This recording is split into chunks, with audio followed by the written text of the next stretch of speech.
sometimes because material like that doesn't necessarily respect entirely some of the idiosyncrasies of a couple of the major monotheistic doctrines. People make the assumption upon listening to such material that I'm not religious myself, which is pretty spot on. But sort of beside the point. I don't want to be divisive, you know. And besides, I think you can be spiritual. I think you can have a deep sense of spirituality without actually adhering to any of the major religions.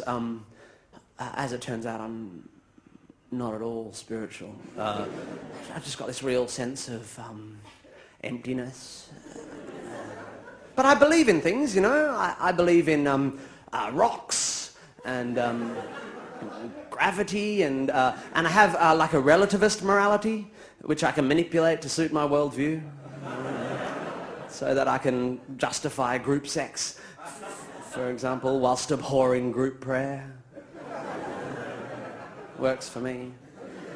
But you have to admit, really, ironically, I guess, given all the religious violence in the world, one of the things that actually binds us all, that we all have in common across all cultures and indeed all time since the beginning of recorded thought, is this tendency to invoke the supernatural to help us explain those things in our lives which we find difficult to explain using only the evidence at hand, you know. A modern example of this, I saw on telly recently a show about, it was called, I think it was Miracles in the Womb, or Extreme Wombs, or something, Changing Wombs. It wasn't that. But anyway, it was about multiple births, and a woman had given birth to naturally conceived identical quadruplet girls, which is very rare. And she said, the doctors told me there was a 1 in 64 million chance that this could happen. It's a miracle. But of course, as we know, it's not, because things that have a 1 in 64 million chance of happening happen all the time. To presume that your 1 in 64 million chance thing is a miracle is to significantly underestimate the total number of things that there are. Maths. It's interesting, actually, now that I live overseas, it struck me anew when I came back to Australia this time, that here we seem, this compulsion towards the supernatural and the mystical seems to manifest itself mostly in Australia in the presence of bumper stickers. You know the ones I'm talking about? They're usually purple, and they generally imply the existence of a benevolent spirit of some sort looking after us all, and especially the people who bothered to put the sticker on their bumper. They say things like the goddess is dancing, and my favourite probably is don't drive faster than your angel can fly. As if of all the possible restrictions an angel might face, speed is the... Unless they're just proposing the possibility of the existence of unfit angels. And probably the one that annoys me most, because it's most common, I think, is, I'm sure you've all seen it, magic happens. Magic happens, they usually sparkle. I don't know what it is about magic happen stickers on cars, but every time I see one, I want to get out my permanent marker and sort of sneak over and write underneath it, so does cot death.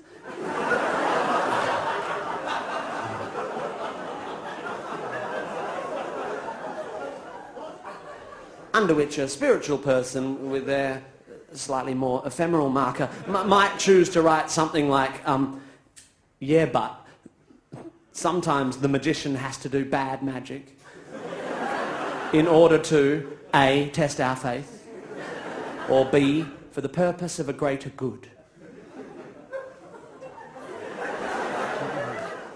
Under which someone like me, with their permanent marker, might choose to write something along the lines of, fuck off.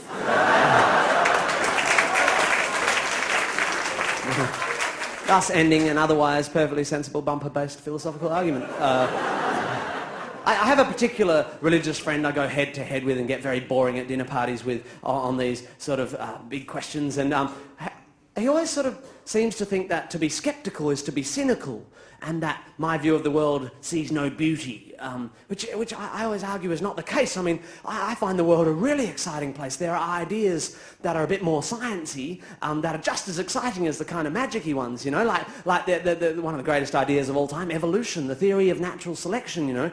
Not only is it, how would you say, right, I'm just practicing my timing for my American tour. Pause, right, and duck. Duck. No, I mean, not only is it good science, but it's also really thrilling, don't you think, this idea that an individual of a species can be born sort of mutated in a good way.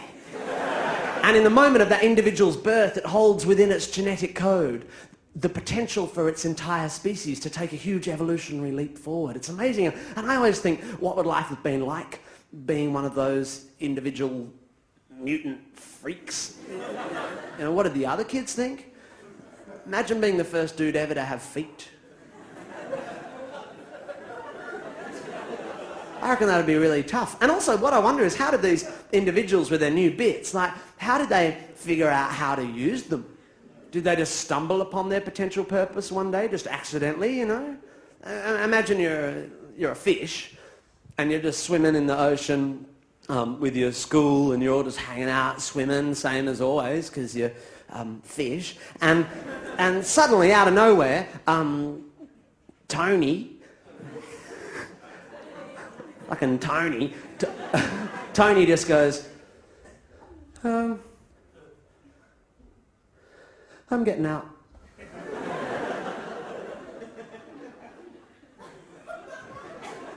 Yeah, I'm freezing.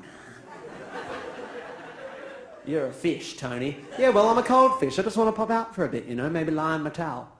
I'll bring you an ice cream. Yeah, don't bother, Tony, you're a freak. Come on, school, let's go. Let's ostracize him for being different. Yeah, let's ostracize him. Tony's a freak. Let's ostracize him for being different. No, don't ostracize me. I'm just a little bit different.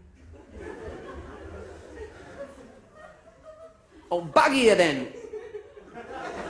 I'll show you guys.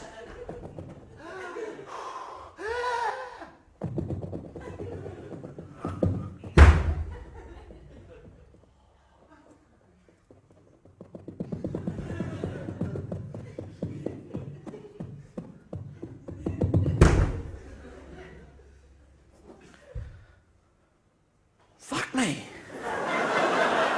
Those are going to come in handy.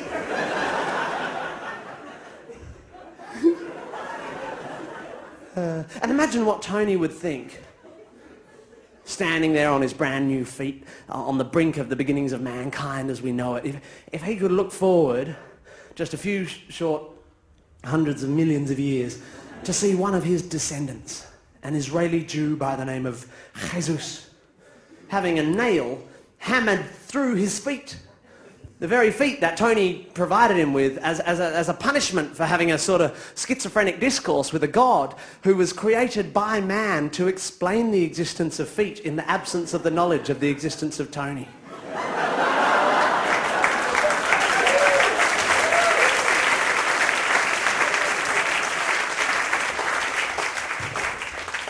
I think that would blow his little fishy mind. This religious friend of mine, arguments often end with him telling me that I'm not very open-minded. And because he's my friend and I respect him, I've written him a song. It's called, If You Open Your Mind Too Much, Your Brain Will Fall Out. Which I think is brilliant. It's so clever. Unfortunately, I didn't come up with it myself. I read that in a book. So to avoid copyright issues, I've given it a subtitle, which is, Take My Wife!